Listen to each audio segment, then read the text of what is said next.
Hey everyone, before we jump in, make sure to hit that subscribe button so you don't miss any of these real gripping stories.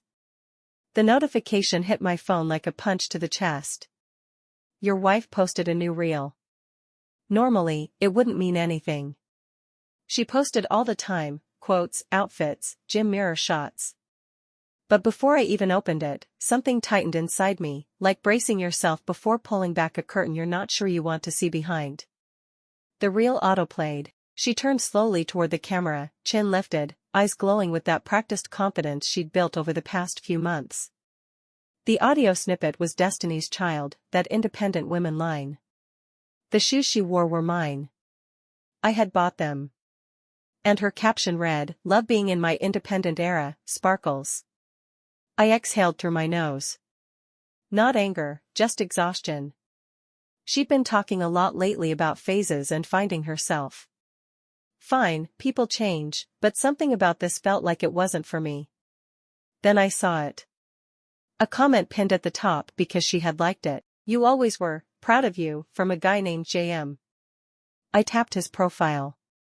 A few gym selfies, a motorcycle, not a coworker, not family, not anyone she'd ever mentioned, and definitely not someone who should know the parts of her life that were ours.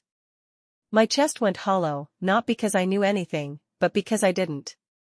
And not knowing has its own kind of torment. I didn't confront her right away. I waited until she came home from her late meeting, tossing her bag on the couch and kicking off her heels like she'd won a trophy.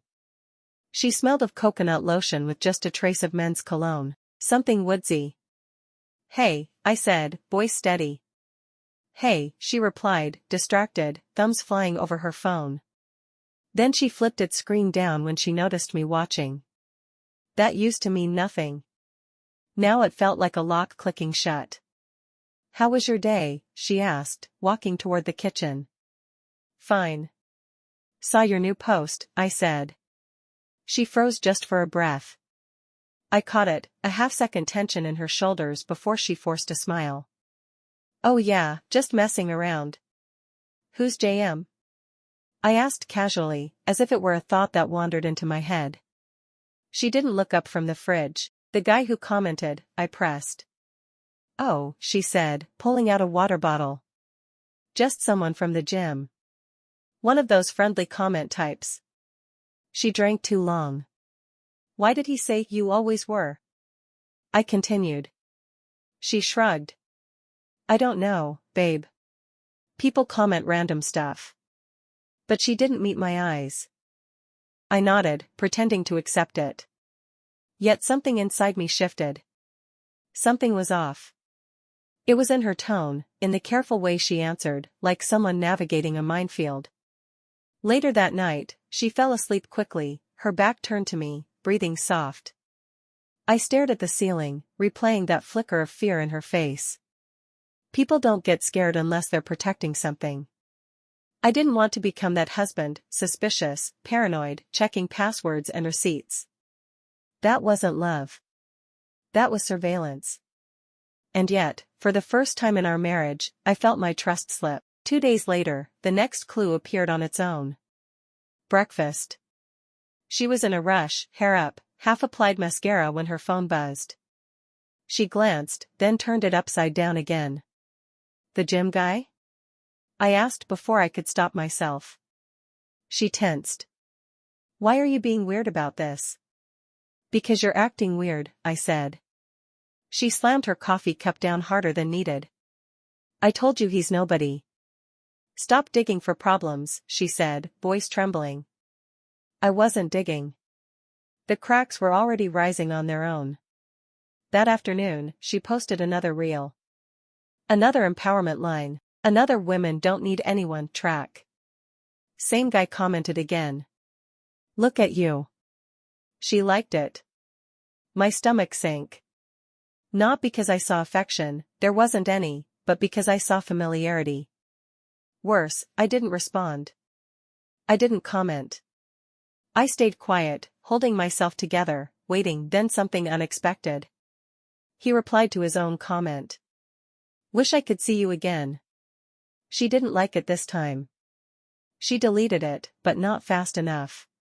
In that half-minute, everything in me fell out of place. She came home humming, as if nothing had shifted in our world, like she hadn't just deleted the line that exposed the edge of something I wasn't meant to see. I watched her take off her jacket, smile at her phone, slip into the bedroom. When she came back out, I asked quietly, "When were you going to tell me you saw him again?" Her face went pale. "What? Don't lie.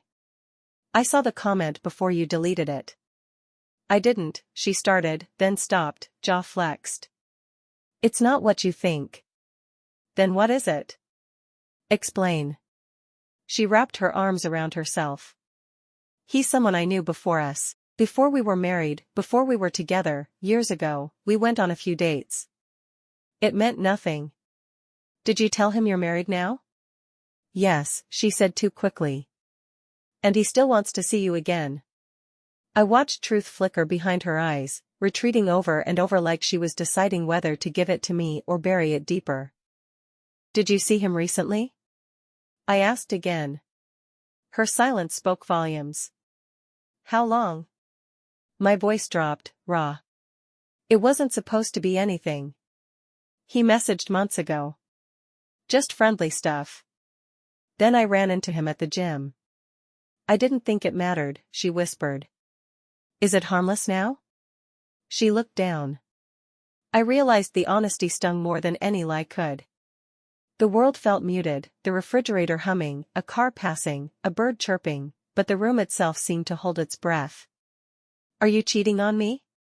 I struggled. "No," she said, and I believe she believed it, "but I like the attention." I closed my eyes. That was the wound, not the man, not the post, not the deleted comment. It was that she needed something from someone she didn't want from me anymore. She reached for me, then stopped halfway. "Unsure. I didn't mean to hurt you." "Intent doesn't erase impact," I said softly. She sank onto the couch, facing her hands. "I feel lost. And he reminded me of who I used to be." "That's not an excuse," I said gently. "I know. So, what happens now?" She didn't answer, and in that silence I realized she didn't know if she wanted to fight for us. That night, she slept on the couch. I heard her crying quietly around 2 a.m.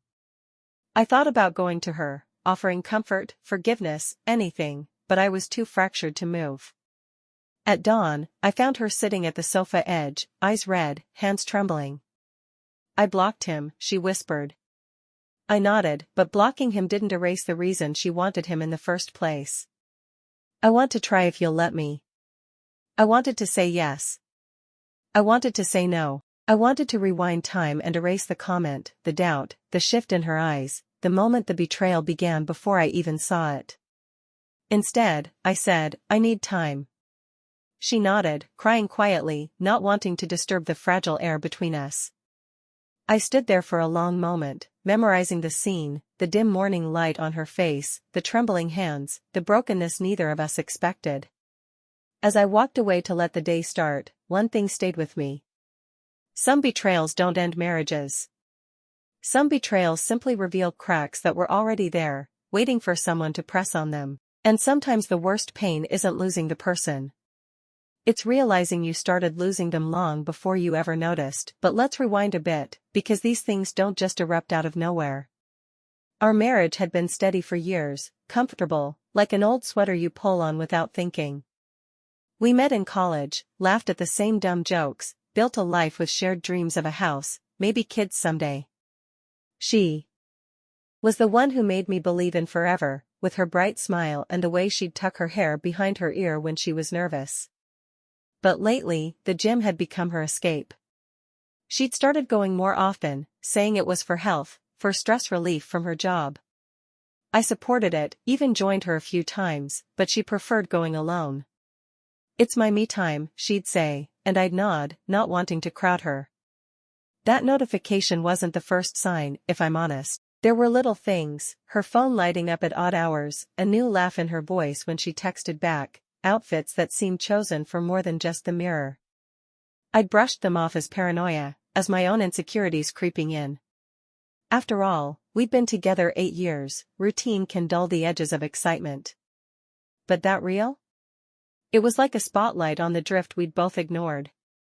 When I tapped JM's profile, my mind raced through scenarios. Was he taller? Funnier? Did he make her feel seen in ways I hadn't lately? His posts were generic, flexing in the gym, sunset rides on his bike, but the comment felt personal, like an inside joke I wasn't part of. That hollow chest feeling? It was fear mixed with sadness, the kind that settles in your bones. Waiting for her that night, I paced the living room, rehearsing words in my head. Confrontation wasn't my style, I'm the guy who avoids fights, smooths things over. But this? It gnawed at me.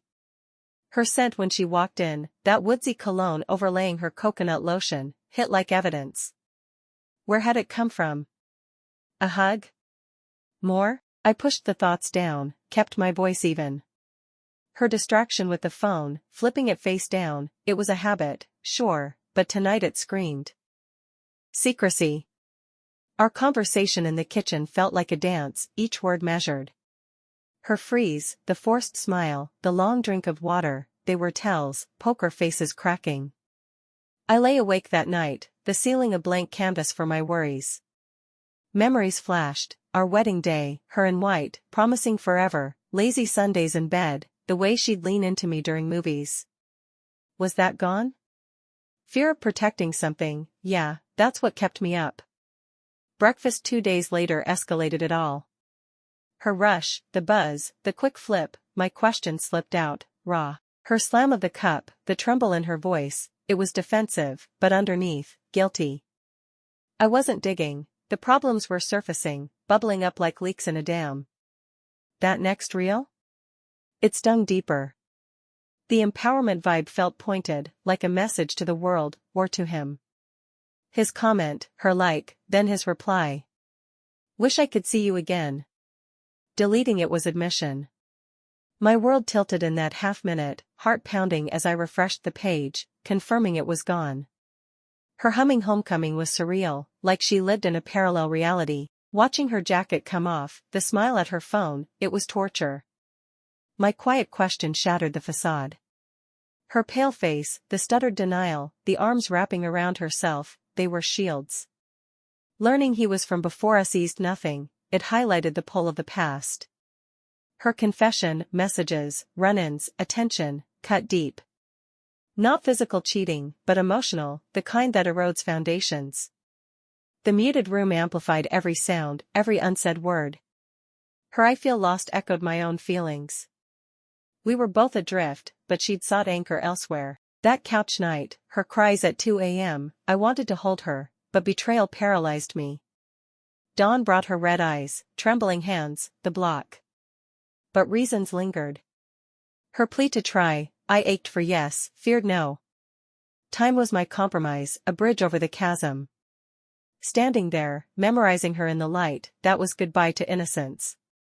Betrayals reveal cracks, pain is in the slow loss. We tried therapy after, rebuilt slowly, but that scar? It reminds us trust is fragile, earned daily. Some stories don't end tidy, they linger, teaching caution in love.